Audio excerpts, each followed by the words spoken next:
Muito bem, dando continuidade, vamos falar um pouquinho de caso fortuito ou força maior, que é o que está todo mundo alegando, tudo isso que está acontecendo se enquadraria em caso fortuito ou força maior, e aí você poderia pedir a revisão ou a extinção do contrato com base no caso fortuito ou força maior. Não é bem assim. Então, primeiro é importante a gente esclarecer o que é caso fortuito ou força maior. O caso fortuito, porque muita gente pensa que é a mesma coisa, né? Caso fortuito ou força maior é a mesma coisa. Então, não é a mesma coisa, são coisas diferentes. O caso fortuito é todo aquele fato imprevisível e extraordinário oriundo da natureza, né? São atos da natureza. Por exemplo, tsunami, enchente, terremoto, né? Desabamento por terremoto, tudo isso são fatos da natureza que trazem consequências para o cumprimento dos contratos, né? Aliás, é interessante porque na doutrina do Common Law, os americanos, os ingleses, eles costumam chamar o caso fortuito de Acts of God, né? Atos de Deus.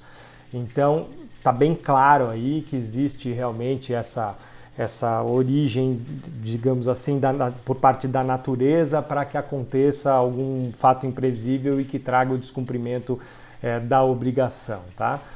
No caso da força maior, é diferente. São esses fatos também imprevisíveis ou extraordinários, mais extraordinários, fatos extraordinários que são trazidos ou oriundos da vontade do homem.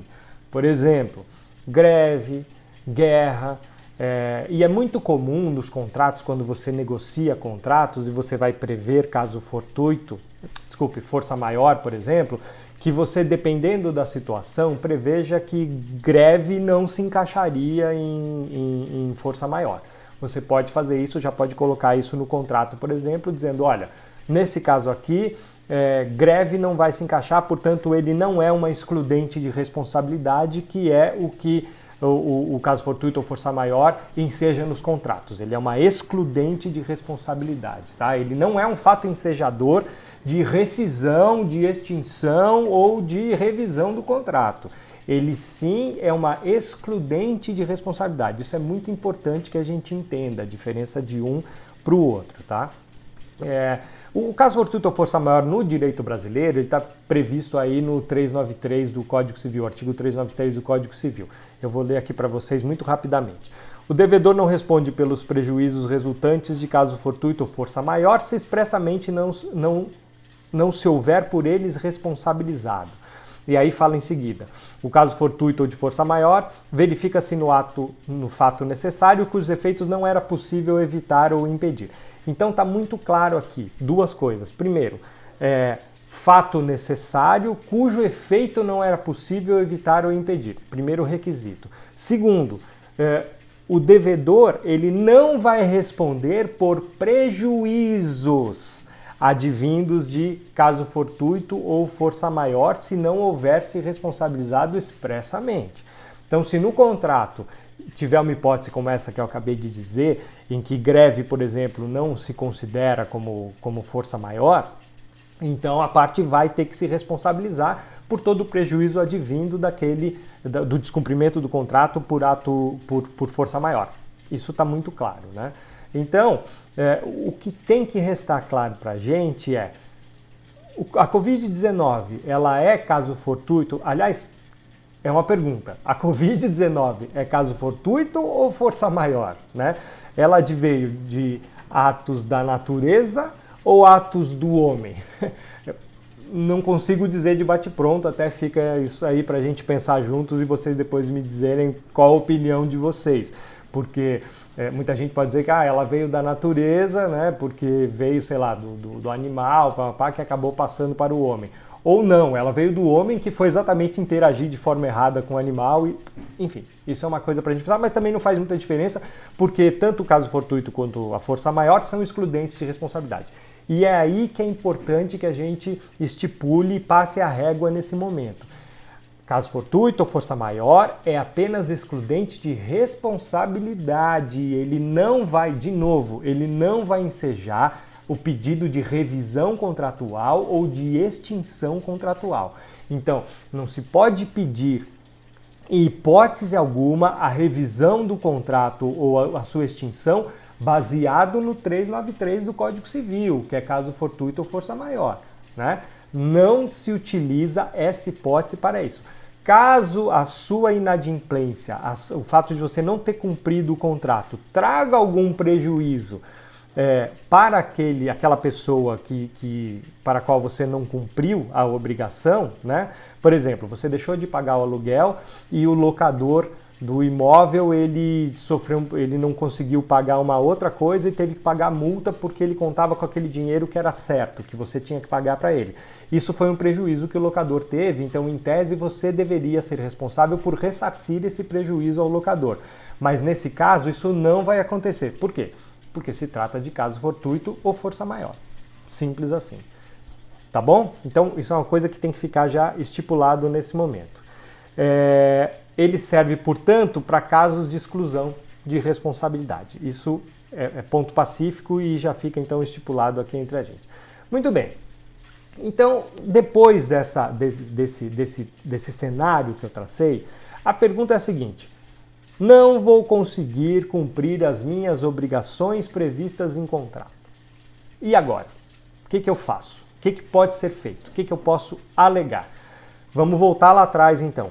Posso pedir a revisão do contrato baseado na teoria da imprevisão, que é o 317 do Código Civil? Nós já vimos e não pode. Temos que fazer algumas perguntas. A Covid-19 é um motivo imprevisível? Sim. Então, até aí se encaixou, lá no 317. Mas sobreveio desproporção manifesta entre o valor da prestação devida e o valor da prestação que eu vou ter que pagar no momento da execução do contrato? Não sobreveio. Logo, você não consegue invocar esta hipótese para poder pedir a rescisão ou a revisão do seu contrato. Segunda pergunta. Posso pedir a revisão ou a extinção do contrato baseado aí na onerosidade excessiva? Então, vamos fazer as perguntinhas de novo. O contrato é de execução continuada ou diferida no tempo, como eu havia dito? Sim. Requisito cumprido. A prestação de uma das partes se tornou excessivamente onerosa? Sim, se tornou. Ocorreu em virtude de fatos extraordinários e imprevisíveis? Sim, ocorreu. Então se encaixa. Aí você consegue pedir a revisão do seu contrato ou a extinção. Eu pediria a revisão, porque a extinção a gente tem que sempre lembrar daquele outro do outro pedaço da lei que diz assim: com extrema vantagem para a outra parte. Então, houve extrema vantagem para a outra parte? Não houve extrema vantagem. Lembra que eu falei, está todo mundo no mesmo barco, etc, etc. Então eu não vou poder pedir a extinção da obrigação, mas eu posso pedir a revisão do contrato. Então eu posso postergar o pagamento, vendo aí juros moderados ou sem juros, pedindo apenas e tão somente, por exemplo, aí a correção monetária. Posso fazer isso? Posso fazer isso. Então, em minha opinião, a onerosidade excessiva prevista aí no 478 do Código Civil é realmente a hipótese que deve ser invocada quando você for pedir uma revisão do seu contrato baseado aí na impossibilidade de cumpri-lo por conta da Covid-19, né? Essa é a primeira opinião. Logo, não existe dúvida que a Covid-19 é uma hipótese de acontecimento extraordinário e imprevisível, e isso vai te dar ensejo a essa revisão. É exatamente essa conclusão que a gente tem que chegar após tudo o que foi falado aqui. Agora, o que é muito, muito importante que nós tenhamos em mente?